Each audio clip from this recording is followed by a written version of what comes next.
تعالیٰ عنہ کی امامت اور خلافت کے بارے میں چند باتیں عرض کروں گا۔ دعا فرمائیں اللہ تعالیٰ مجھے حق سچ کہنے کی اور ہم سب کو حق سچ سمجھنے کی اور اس پر عمل کرنے کی توفیق عطا فرمائے۔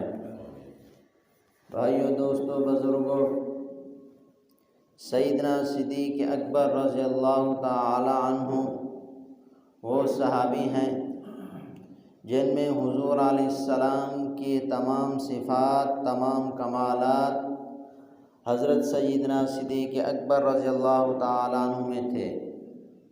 گویا کہ صدیق اکبر حضور علیہ السلام کا عکس تھا۔ سیدنا صدیق اکبر حضور علیہ السلام کے آئینہ تھے۔ جس طرح ہم آئینے میں اپنی شکل اور صورت دیکھتے ہیں تو ہم خود نظر آتے ہیں، اسی طرح اگر حضور علیہ السلام کے کوئی آئینہ کو، کوئی تصویر کو، کوئی شکل اور صورت کو، تشبیہ کو دیکھنا چاہتا ہے تو وہ سیدنا صدیق اکبر رضی اللہ تعالیٰ عنہ کو دیکھ لے۔ میں نے آپ حضرات کے سامنے ایک آیت پڑھی، فَأَمَّا مَنْ أَعْطَىٰ وَاتَّقَىٰ، کہ جس کا معنی اور مفہوم یہی ہے، بہرحال وہ شخص جس نے سچ کہا، تصدیق کی اور متقی بن گیا، تقوی اختیار کرتا رہا۔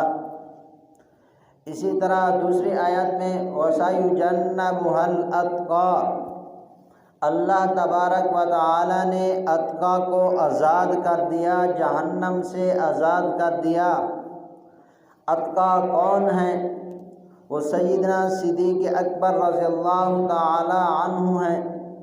باقی تمام صحابہ اکرام رضی اللہ تعالی عنہم اجمعین تمام کے تمام متقی ہیں، لیکن سیدنا صدیق اکبر رضی اللہ تعالی عنہ اتقیٰ ہیں۔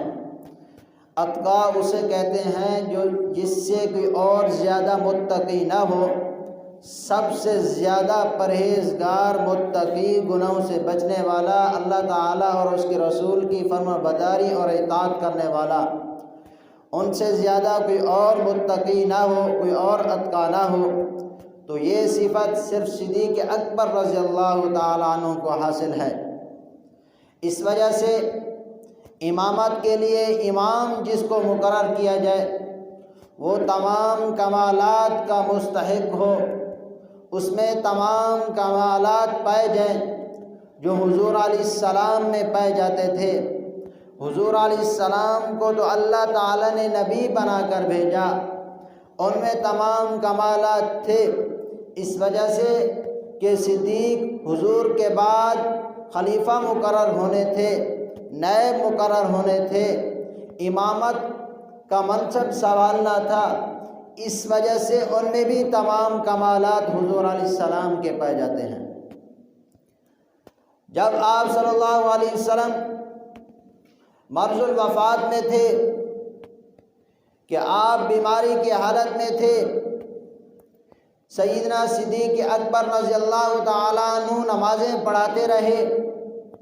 آپ صلی اللہ علیہ وسلم کی زندگی میں آپ رضی اللہ تعالی عنہ نے 17 نمازیں پڑھائیں، اور آخری دن کی عشاء کی نماز سیدنا صدیق اکبر رضی اللہ تعالی عنہ پڑھا رہے تھے کہ اپنے حجرہ مبارک سے پردہ اٹھا کر دیکھا، سیدنا صدیق اکبر نماز پڑھا رہے ہیں۔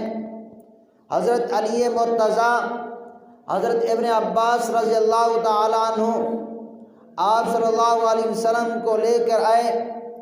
آپ نے ان دونوں کے کندھے پر سہارا لے کر ان کے ساتھ چل کر آئے۔ سیدنا صدیق اکبر رضی اللہ تعالی عنہ نے محسوس کیا کہ حضور علیہ السلام تشریف لے آئے۔ صدیق اکبر پیچھے ہٹنے لگے تو اس وقت حضور علیہ السلام نے فرمایا علی مکانکا، کہ اے ابو بکر اپنی جگہ کو لازم پکڑو، اپنے مصلی کو لازم پکڑو، وہیں رکے رہو۔ باقی تمام صحابہ نے حضرت ابو بکر کی امامت کی اقتداء کی، باقی مقتدا تھے۔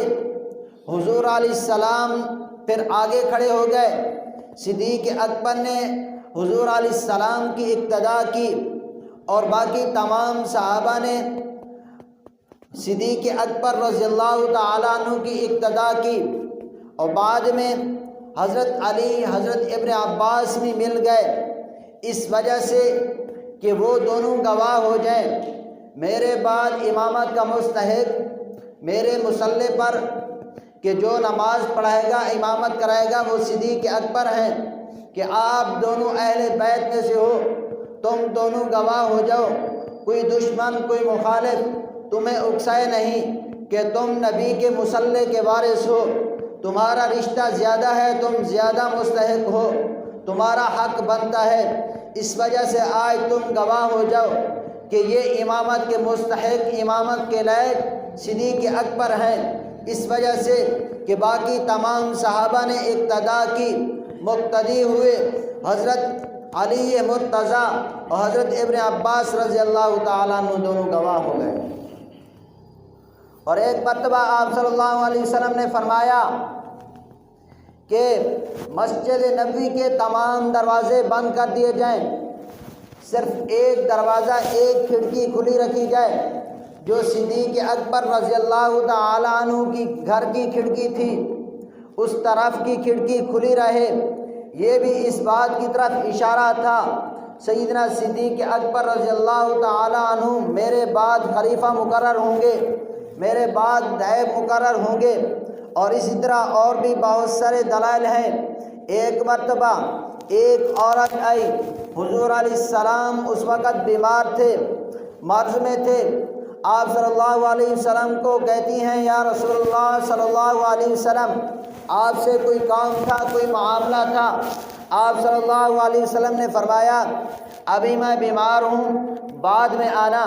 تو وہ عورت کہتی ہے یا رسول اللہ صلی اللہ علیہ وسلم آپ بیمار ہیں، اگر آپ دنیا سے چلے جائیں تو پھر میں آپ کے بعد کس کے بعد آؤں، کس کے پاس آؤں؟ تو حضور علیہ السلام فرماتے ہیں کہ میرے بعد صدیق اکبر رضی اللہ تعالیٰ عنہ کے پاس چلے آنا، جو بھی آپ کا معاملہ ہوگا، جو بھی کام ہوگا وہ آپ کا کر دیں گے۔ تو اس سے معلوم ہوتا ہے کہ جس طرح امامت آپ صلی اللہ علیہ وسلم نے صدیق اکبر کے حوالے کی، اور دنیاوی معاملات بھی صدیق اکبر کے حوالے اور سپرد ہوں گے۔ اس وجہ سے آپ صلی اللہ علیہ وسلم نے فرما دیا کہ تم صدیق اکبر کے پاس آنا۔ ایک اور تاجر آیا، حضور علیہ السلام کو فرمایا یا رسول اللہ صلی اللہ علیہ وسلم مجھے اونٹ بیچنے ہیں، لیکن ایک شرط کے ساتھ۔ آپ صلی اللہ علیہ وسلم نے فرمایا شرط کیا ہے؟